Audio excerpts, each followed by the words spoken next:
trying to make these Hollywood quality, movie quality, but it fits with our desire to have the greatest line of monsters ever that's just super varied, all different kinds of colors and creatures. Very durable. It's got a heavy foam and latex covering it like perfect, like the perfect Goblin. This Goblin, you can picture him in maybe your pumpkin scene or a forest scene or something like that. I think he's just a character that adds a lot of personality and fun to an event. The Goblin comes with this cool little lantern. He's got a very nice profile. So a product like this starts with the design, and we got the whole crew together with ideas and voted on stuff. And this was sculpted by Jordu and Tom. Adam came up with the design or the concept. Tom rendered it beautifully. Jordu came out and did his thing with anatomy. And then Tom came in and replicated and finished it off and added his touches. And then Tom designed the paint job, which is gorgeous. A beautiful piece. Team effort. Team effort.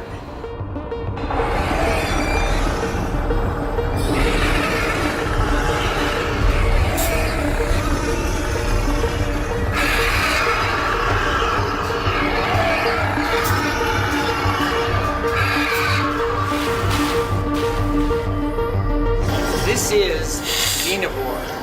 Now, Xenovore, we worked a lot on. I mean, everybody worked a lot. However, it's a lot Tom's baby.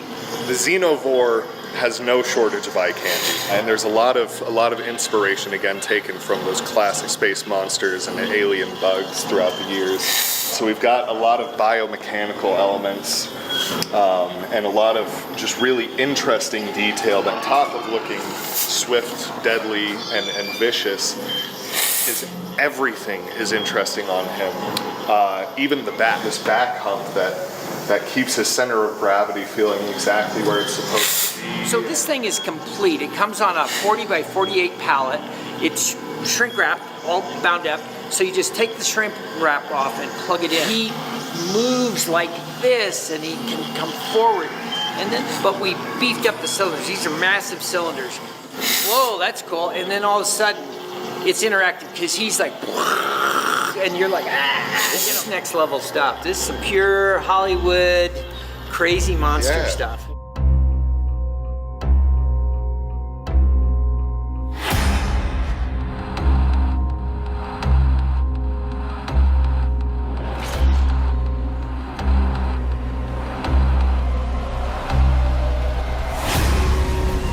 So this is Mummy Legend in all his glory, and he's got a lot of detail. The costuming is very elaborate, film quality, super high-end look, glossy, and like muted eyes. And well, the sculpture is so good, we kind of hated to cover it up, but you know, he's a mummy, so it's falling off. The wrap bandages are falling off as much as possible and still give him that mummy vibe. This is Electric Zombie. We knew we were going to do this shock thing, so we sculpted him. He's like that. He comes with this LED light strip. It's meant to be like an electrical wire that he's bit into. He's a zombie. He didn't know what he was doing. Everything comes with the sound, the shaker motor, the lights, the whole thing. So this was sculpted by Anders, and we knew we were gonna, do this electrocution thing. It's like it's blown out, like his hands are burned, his face is burned, and this is blown his clothes off on the bottom and the sleeves.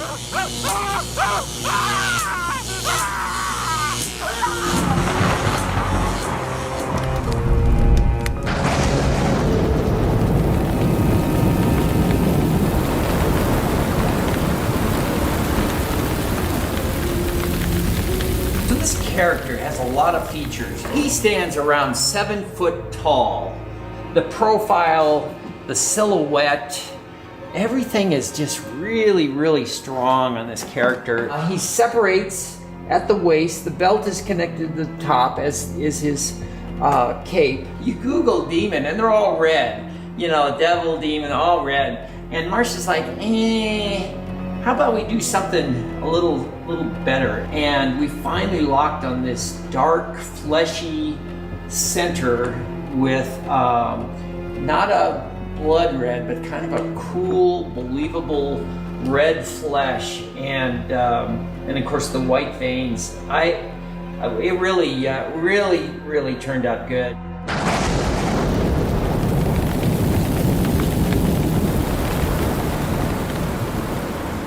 This is our new Banshee Legend. The cloth goes in front, so it looks like she's floating. We've got this really cool gizmo that allows you to shut her mouth and open it depending on the look you want. Now, one of the cool things about this is depending on where your audience is going to be, you can have her look at them. It's like if they're a few feet away, if they're a little further away, you can open her up.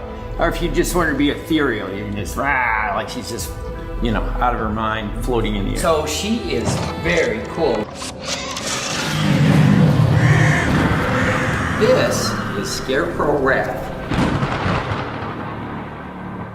One of our goals when we're making stuff is like to make the ultimate Halloween prop. We don't want a scarecrow, we want the scarecrow. We want the star of the film. So in this box comes the stand, Mr. Scarecrow's head, and the legs are very tall and skinny. This is his little friend, Corvus. Isn't he cute? I want you to see that eye. So the nice thing about this, besides his fingers being mobile, you can raise his arms, you can bend his arms.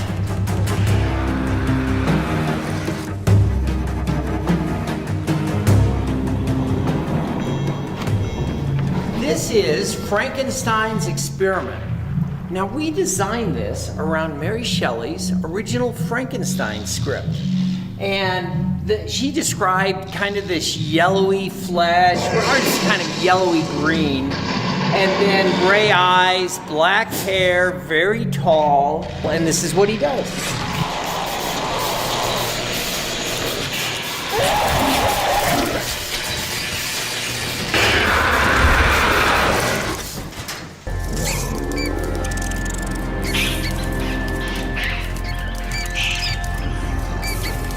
So Tom, you know, a giant rat. I can see this in a lot of places, like, oh, just a creepy old, like some biohazard, apocalyptic thing, zombies that affected the humans, made the rats grow big. Where else could you use it? You know, you could have it in a pumpkin patch eating pumpkins. You can throw any number of Distortions corpses in front of it and it looks like he's eating the corpse. You can have it in a jungle theme. The real life counterparts may be cute and a little more friendly. You know, we're talking the difference between a Chihuahua and Cujo for this thing.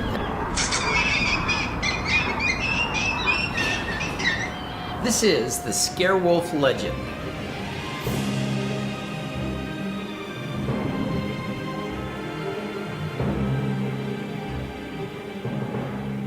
So your Scarewolf's arrived. Let's get him out of the box. Just get this poles lined up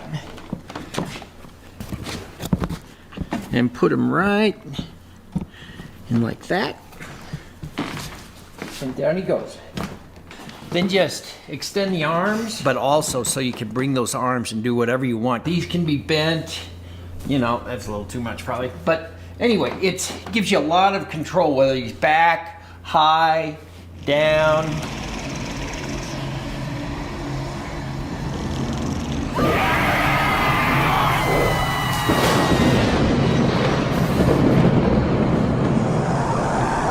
This is Banshee.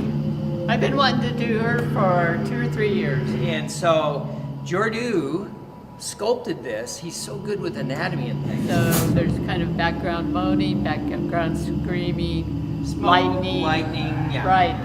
And then when she's activated, Up she rises. And she rises up, but she looks like she has a normal face. But in actuality, she's got this giant mouth sculpted to her chest, and her head just tips back and just this crazy mouth.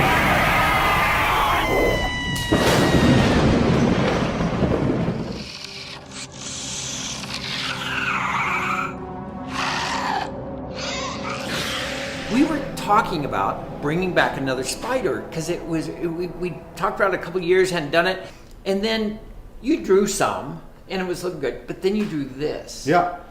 And it was so weird. I mean, I loved it instantly, and Marcia loved it too. You know, we've kind of proved that there is a place for sci-fi in the haunt world. And he's got a little extra set of teeth there. That was so cool. But it's just a really creepy thing. You can hang it and put it on the floor. These can elevate him, as well as this bend. And you just get him right where you want him. The nice thing about these props is, first of all, they're made with natural latex rubbers, very, very strong, and then they're filled with polyurethane foam, which is spongy, but really strong. Back it up. That's good. Hey, back up. That's good. Hey, stand down. Hey, good, that's good. Back up, stand down. Ah, get out of there! Close the door. Are you crazy? Close the door! Tommy, okay? I think so. Oh no. It's a good thing I sculpt right-handed.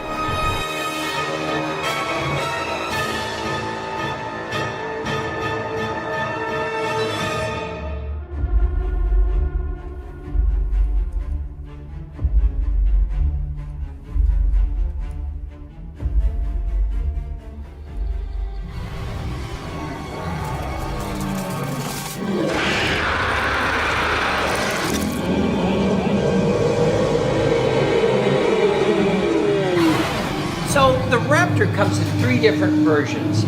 This is the Raptor, and it's the animatronic version.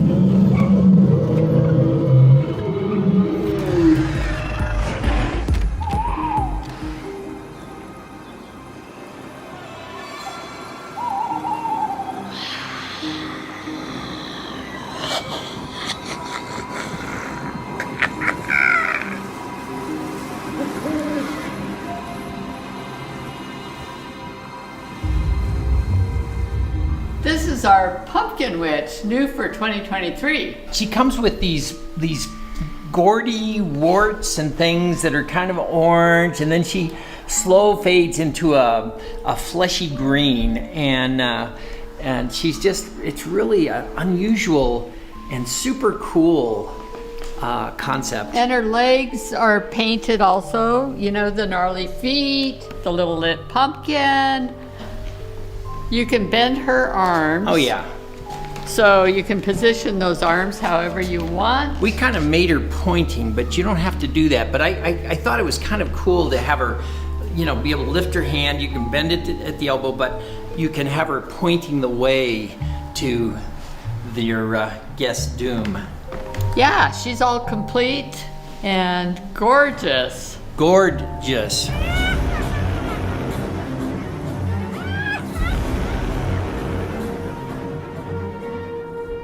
This is the Mutant as a prop display. Now, we actually got a lot of requests for this last year, and when we originally created him, we created him so that he could be made as a prop. He basically comes in 2 parts. The legs and chest are separate, and you just kind of pull down his britches to divide him. There's pipes that go together there, and he has a metal stand. Also, he's got wires in his hands, so you can adjust him to whatever you want. If you want him to terrorize the neighborhood, look like he's about to pounce on him, he'll do that. But it's just a really big, cool monster, and we wanted to offer this for sale this year. So, the Mutant.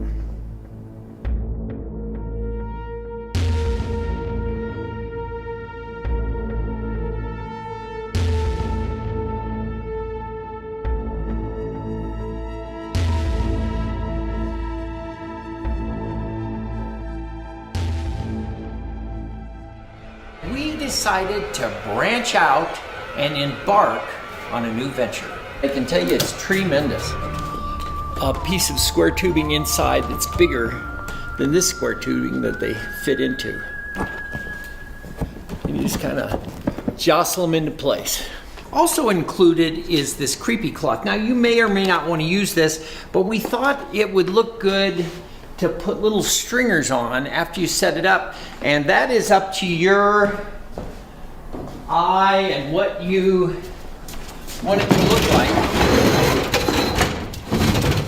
But you can just give him kind of a creepy, mossy, weird sort of look by just taking bits, just cutting off bits of cloth and hanging them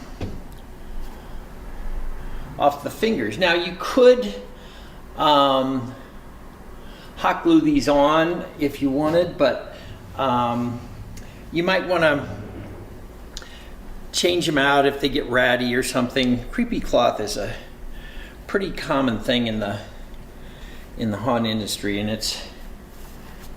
it just adds that little bit of extra weirdness that's kind of nice.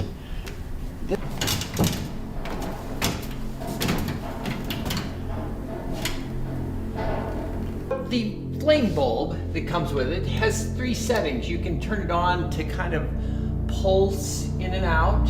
You can turn it on so that it's solid, like that, or the flame bulb. Systems failing. All personnel leave immediately.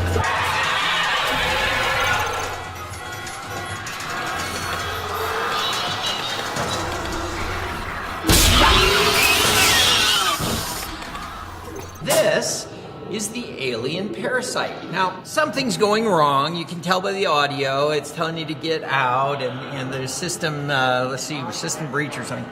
But the idea is people feel safe. They see the thing and say, oh, he wiggles in there. They feel safe. And they have no idea when the fog comes that this is disappearing and their safety zone is gone. So as they're watching it, it's like, yeah, there's a little thing in there. And suddenly, for like 1 second, they're in a horror movie. The thing has broken out and come at them. So we're hoping that scares a lot of people. Besides the scare part of it, where their safety zone has been compromised, we put a spitter up here. So you can control the amount of water coming out of this, and it just makes it a little more interactive. Like, there's not only is there safety zone, but he's like, a tank is spitting stuff or something, or he's spitting at him and something slimy and nasty. Of course, it's just water, but you don't know that in that 1 second of terror. If you're wanting to use an actor, he might want to be, move them dials, say, oh, something's wrong, let me see again. And then he pushes this button, and off it goes. And all these lights function. We've got these beacon lights up on top when it fires. And then this whole thing drops down out of the way. I'll show you real quick. This is the button. So now, but you can also run it with motion sensor or timer, whatever you want. But this is, if you were using an actor, he could just kind of suddenly, let's see here, what's going on here? Uh-oh, that kind of thing. And off he goes. We use fast dissipating fog. And he comes out, and of course, there's metal in here, but it's all shrouded in rubber. This comes up slow, make sure nobody's got their hands in it and stuff, but it's really an amazing piece for us. Plus, it's all very accessible. Like we wanted it to be like super user-friendly. So this is on hinges, and you can just open it up and access these cylinders. His cylinder's accessible, and then the cylinder in back is all opened up. So it's very, very simple to work on, and if needs be. But we try to buy all super industrial stuff. So this is built to last, and it's complicated but simple. This is like bulletproof stuff, so it's very strong. In fact, the whole thing, I mean, it's typical. It's all metal construction. Back in the back, everything is really tight. The fog shoots into this big tunnel that wise off into two smaller ones. The amplifier is up here, and then the water jug is here, and then you get a control for how much of the spittle coming out of the creature hits your guess. And but it's, again, everything's easily accessed. All the controls and cylinders and things are very easy to get to. They have these aqua effects. There's a white one on top and a green one, but you can change them both. You can choose whatever you want. Like if you wanted a different effect, you can change the colors. You can do some weird strobing effects, just tons of different effects.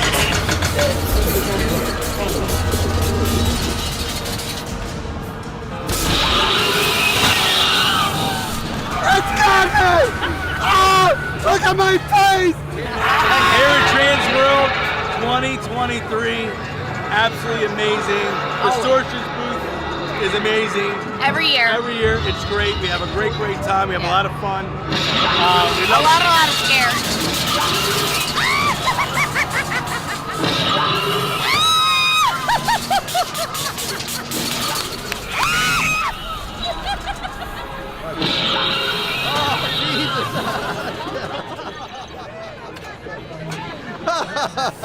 That's awesome!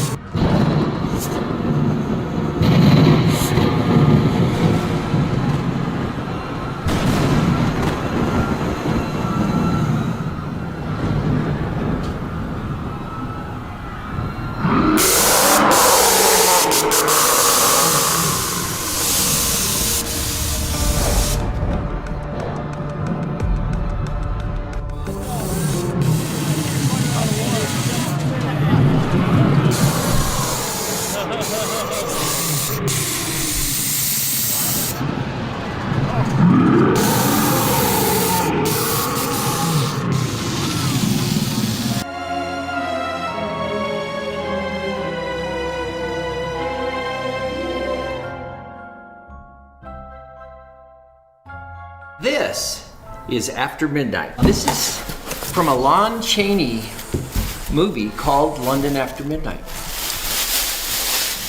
Take everything out of the bags. It comes with a heavy-duty metal stand. He has a firelight, he has a crazy wig and a suit and then a cape. So this is Lon Chaney Sr. And Jordu did a really good job capturing that makeup. And you know, one of the things I found as I studied this, in fact, when Jordu was talking about it, I said, well, he's wearing some sort of appliance. And Jordu goes, no, he isn't. And I said, yes, he is. Nobody could make a face like that. And he's like, no, he isn't. And he said he had wires in his dentures. So he put these dentures on and they like pushed. This is his face. It pushed his mouth into this crazy smile with these wires, and it was so hard to wear that he could only film for a few minutes, and he had to get those things out. So he comes with a firelight, which is really cool, human hair, eyebrows, and a cool, creepy wig, this top hat, and a heavy metal stand, and legs.